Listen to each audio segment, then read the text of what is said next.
Last episode we talked about the legitimate ways that mobile apps can make money. But there are other money-making tactics out there designed to cause confusion or even take advantage of biases in users' brains.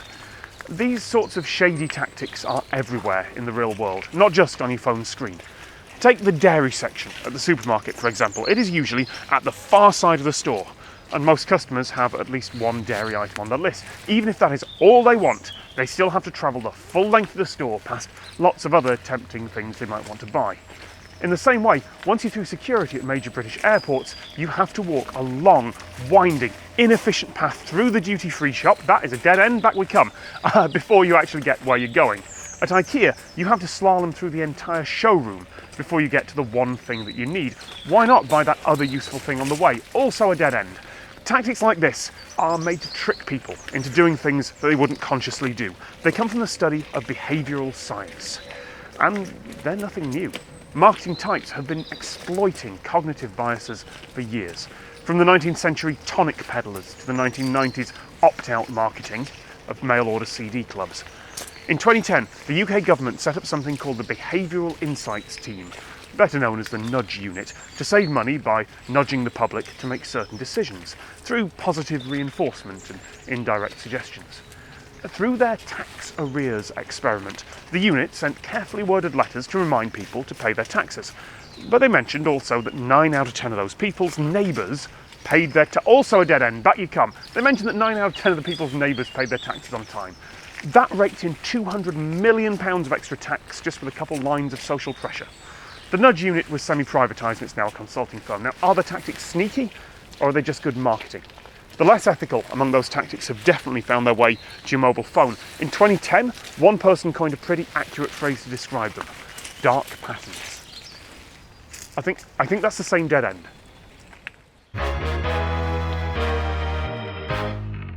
In user interface design, there's an idea of design patterns, which is a collection of user interface components that go together. So if I said to you, think of a login box, you'd probably be able to shut your eyes and picture pretty much the same thing I'd be picturing. There'd be 2 text fields, a little link that says forgot your password, and a button that says sign in. So it's like a shorthand. Yeah, that's a design pattern. That's a good thing. So dark patterns, really, I came up with the name for that thinking, well, we need a word for a group of things that are used in a way that manipulate people and are tricky and a bit nefarious. So I came up with that term. You mentioned cognitive biases while we were talking before, and I was going to ask an insightful question about that, but I can't actually remember what the setup was. So we'll just go with cognitive biases. Yeah. So I mean, how would I describe it? A cognitive bias is a common weakness or mistake that all humans make because of the way our minds are structured. And it takes a lot of education or effort to overcome those biases. So when those psychologists originally did that work on biases, they were looking at understanding sort of the human mind with a view to making things better for people. So for example, if you're designing an aircraft cockpit or a safety critical system in a power station, you design it to make sure that people don't make those mistakes, because then something very bad would happen. But the interesting thing nowadays is that people will buy books on cognitive biases or learn about it and think, well, hang on a minute, maybe we can use it to sell more, whatever it is that we sell. So the bias is then flipped around from using that understanding to help people into using that understanding to sell something to them or to trick them into clicking on a thing, which really isn't along the lines of the original psychologists' intent when they did that work. How far can you go down this road before you really start looking around and realising quite how dark things have gotten around you? Right, yeah, sort of the are we the baddies moment. Mm-hmm. Yeah, so I think really if your team is focused on your customers and at satisfying a real user need, and you have a good understanding of that need and you have lots of ideas on how to help those people solve the problems that you're trying to help them with, then you're relatively unlikely to start going into the territory of dark patterns and trickery, because the core idea is just that useful and that handy for them. I think dark patterns come along when you might not have such a great idea, or the idea itself is bedded in and you're kind of you're at the bottom of the barrel, you're running out of ideas, you don't know quite how to get more people to do the stuff that you need them to do to make money. And that's when the dark patterns start coming out. How can we get more people to, if you have a very, very generic game that you've made that's much like any other, how do you get more people to buy the thing that you're trying to sell? That's when you're going to use dark patterns, because you're unoriginal and you're kind of stuck. And you've got the investors on your back who are wanting their money back and wanting a profit out of it, and the alternative is the whole thing shuts down. Exactly, yeah. When venture capital firms and other investors want returns on their investment, companies are often quick to push ethical boundaries. They'll hope that they can atone for it when the money has rolled in. I've said before that you've got to think through the consequences of your code, your app, and the things that you're letting people do with it. What effect will it have on your users and the world, both positive and negative? For my own app, it might entertain a few people, sure, but could it become addictive? Could it feed someone's bad habit of killing time? I cannot possibly predict every consequence, but are there any downsides that with some thought I could see coming? And what's my responsibility when it comes to the stuff I put out there for people to use? One of the things we're trying to do here is to help you understand a little bit more about the app that you're making in the world, as opposed to only thinking about it on a phone or as per the needs of the individual. If we start here, if people are using your app, what aren't they doing? Hopefully this would displace just sort of, I am bored, I am going to play a terrible game that does nothing. I'd like to be able to go, okay, let's find out something interesting and send someone down a research hole. Okay, and when you do that, is there anywhere you would like them to end up or anywhere you wouldn't like them to end up? Oh, I hadn't thought about that. I hadn't thought about that. Like, if there is something that is a really awful fact, if it's something that is just that this is the place where terrible person was born, is that something that we show? Is that something that we avoid showing, or is that kind of the wrong thing to do? Is it wrong to elide something like that from the algorithm? One of the problems with history, for instance, is there's not a lot of definite facts. There's lots of things that can be interpreted. Can you think of any issues around maybe if people don't have a lot of understanding of how information is presented to them online? Could there be issues around the facts that you're giving to them? The plan is to pull from Wikidata and Wikipedia. We've talked to them before. In most of the areas where this app gets used, they've got pretty good coverage. Okay. And they're covering things roughly somewhere in the neutral. As I say that, I realise quite how weak that sounds. Although, if you're aware that, for instance, there could be bias or holes in the facts that you're using, that means you can start thinking about that and monitoring that over time. It starts to get quite interesting here.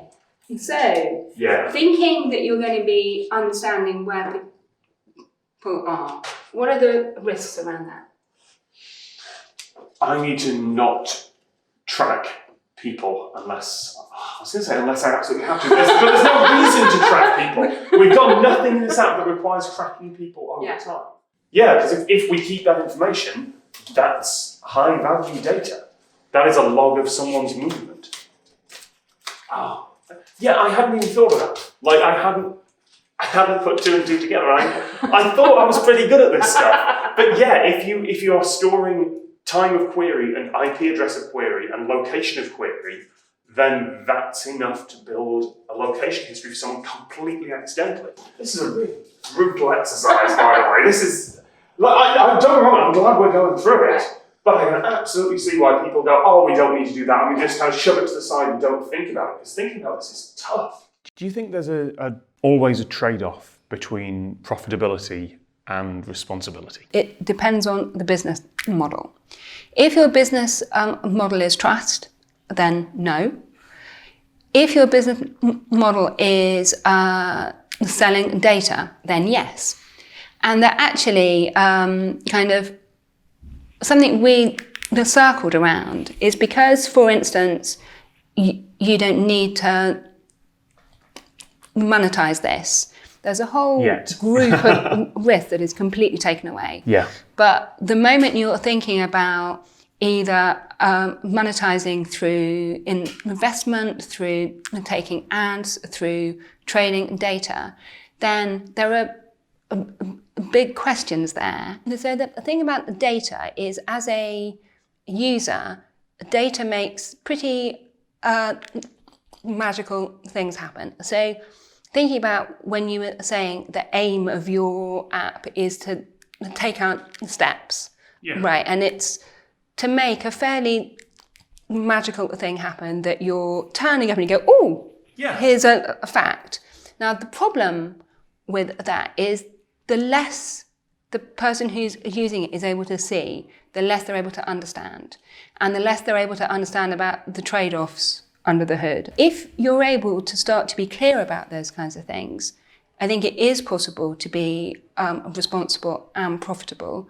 But the problem is those experiences aren't as fun. So no is the answer, I guess. Well, first of all, watch out for dark patterns. When you're focused on making your app a success, you might accidentally build something that really helps your metrics, but is bad for your users. Don't do it. Not only is it unethical, but it'll give the users a bad experience, which will affect your app's ratings and success. Second, think about the consequences of your app. Think through how people will be affected by whatever you're creating, and the potential consequences and ethical issues of what you're building. What could people do with your app that you're not expecting? Could it be used to harm users or other communities? What would happen if your app was used in some extreme way that you're not intending? And finally, think of your user, not yourself. The temptation to incorporate dark patterns into your product comes when you're designing for metrics, for profit, numbers over people. Is that really what you're about? In contrast, if you're thinking of your users first, your design will stay away from the dark side with very little work from you. Next up, how to make your app delightful.